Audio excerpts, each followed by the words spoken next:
Всем здорово! Сегодня я хотел бы сделать обзорчик или ревью на свою клавиатуру HyperX Alloy FPS. Что могу сказать? Я ее покупал за 6 или 7, блять, или 8 нахуй тысяч. Ну, короче, где-то в таком ценовом диапазоне это все равно до хера для клавиатуры. Но она механическая, и в ней красные свечи, да, это охуеть как важно, если вы пиздец какой задрот в шутеры. Ну, коим я, наверное, отчасти являюсь. Что могу сказать? Вопрос. Нужна ли вам, клавиатура за 8 косарей? Сколько она сейчас стоит? Что мы получаем, блять, за 8 косарей? Да, это нормально. Мы получаем цельный корпус такой, да, скелет. Вроде как легенда гласит, что он из металла, но что-то мне кажется, что это какой-то типа, просто пластик, не особо дешевый, не особо дорогой. Есть, конечно, ножички прорезиненные, все это прям вообще четенько сделано, ничего не отклеилось. Самое удивительное, на самом деле, это вообще магия. Да, сейчас мы до этого дойдем. Так, что еще? В принципе, что хочу сказать вообще о клавиатуре, что в ней уникального? Да нихуя в ней уникального нет, на самом деле. Зарядочка, блять, вы не будете этим пользоваться. Вот реально, не будете, потому что эта хуйня заряжает ваш телефон.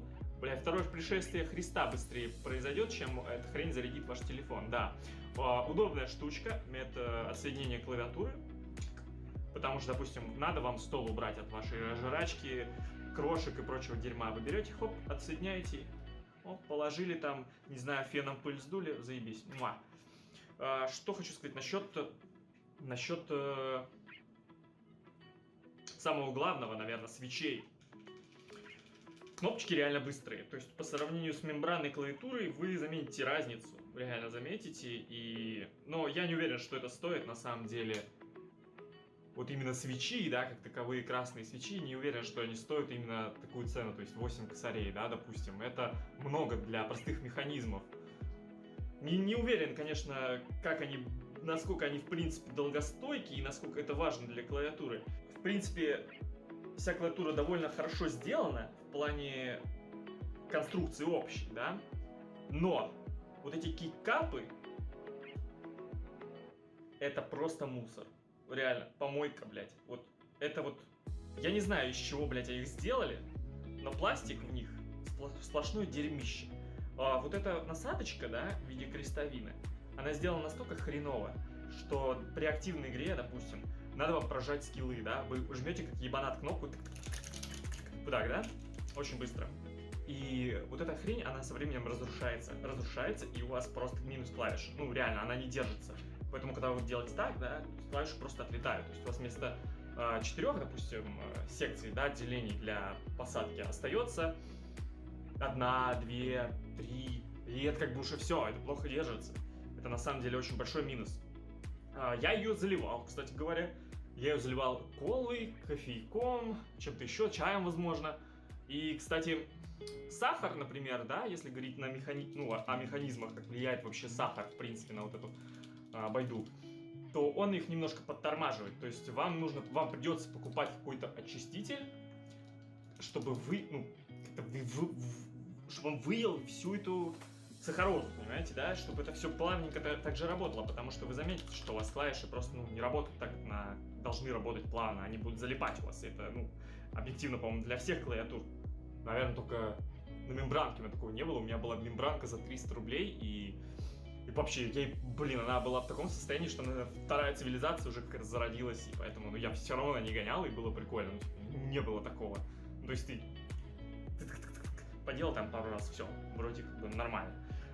Но я лично это фиксил, с маской, оружейной смазкой обычной. И, в принципе, это, кстати, работало. Можно еще, наверное, опеширивателем это делать. В принципе, по этой причине у меня вот здесь 2 альта вместо одного контрола и альта. Да, потому что мне пришлось переставить, потому что у меня сломались кнопки. И, кстати, это происходит из-за того, что вам нужно, допустим, передвинуть, да, клавиатуру, а вы не можете этого сделать нормально. То есть вы как бы даже неосознанно будете браться за вот эти клавиши. То есть они будут у вас все равно под руку попадать, и вы будете воздействовать на этот обоссанный несчастный пластик. и он будет ломаться. Все. Тем самым производитель, по сути, вынуждает вас покупать запасные клавиши, которые, кстати, не так просто на самом деле найти. Да, вы можете пойти купить на Алиэкспрессе, распечатать на 3D принтере, но, блядь, это геморрой нахуй. Зачем покупать клавиатуру, блядь, за 8 косарей, чтобы по итогу, блядь, ты не мог ей нахуй пользоваться, у тебя просто клавиши отваливаются, реально, это неправильно.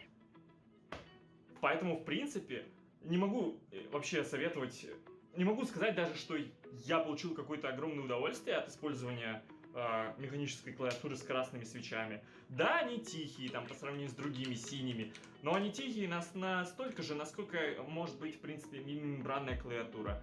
По сути, вы просто покупаете каркасы с хуевыми, блядь, капами, которые у вас нахуй развалятся, и вы будете, блядь, клавиши переставлять. Благо, это, типа, можно сделать, и это даст еще немножко жизни вашей клавиатуре. Подсветочка тут есть, да, охуенная, регулируемая, красная, которая выжигает нахуй глаза. Нет, на самом деле она не выжигает глаза, ну, ее можно отрегулировать, типа, подсветочку там, яркость подсветки можно отрегулировать, в принципе, ну, нормально, конечно, но хотелось бы, допустим, даже, вот почему именно красная, блядь, почему красная? Этот цвет никакой, то есть, была бы она белая, было бы гораздо лучше, наверное. Если бы она просто была белой, нейтральной, да, с возможностью регулирования там яркости. Все, ну красная. Тоже такая фигня, ну типа, если у вас нет красивого интерьера, допустим, красивого десктопа, да, рабочего стола там, ну это никуда не годится, красная. Регулировать нельзя, ничего не сделаешь, по сути. Что еще могу сказать? Так, давайте подумать. В плане обслуживания, опять же говорю, заливал. Все это, в принципе, можно пофиксить, протереть, клавиши помыть без проблем. Но на самом деле главный косяк этой клавиатуры это то, что пластик супер дерьмо. У меня даже вот Escape держится просто, вот я потом фотки вставлю, вы увидите, он просто вот на воле Божьей держится. Ctrl мертв, Caps Lock тоже держится, Shift еще вроде в порядке. Альты уже поменены на другие кнопки. Так, что еще? Пробел довольно бодрый, никаких люфтов нету. Ну, это, в принципе, это тоже фигня. На самом деле, вот некоторые блогеры, они люфт какой-то измеряют, да, между пробелом, там, да, его уровнями. Я считаю, что это бред, потому что просто кнопка должна просто, блядь, работать. Ну, реально, то есть вы когда играете, да, вы нажимаете в основном на эту часть. Ну, то есть не вот на эту, да, не на вторую, а вот на эту. И вообще плевать, на какой люфт, он просто должен работать. В комплекте идет переносной чехольчик, идут запасные клавиши, штучка для выдергивания клавишей. Что еще? Да и все, в принципе. Больше ни хера и нет. Нахуя это надо, блядь? Вы дома, вы что, блядь, ебаный киберспортсмен? Да, если вы киберспортсмен, вы можете себе заработать на новую клавиатуру, потому что здесь у вас вон нахуй клавиши точно отлетят. Я даже нихуя не делал, это капслок.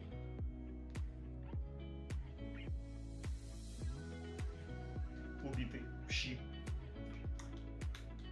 Это вот реальный отзыв, реально. Ну, типа, вам другие блогеры не скажут об этом. Ладно, всем спасибо за просмотр. Подписывайтесь на канал, ставьте лайки, колокольчик, Твиттер, Инстаграм, ВКонтакте. И всем пока.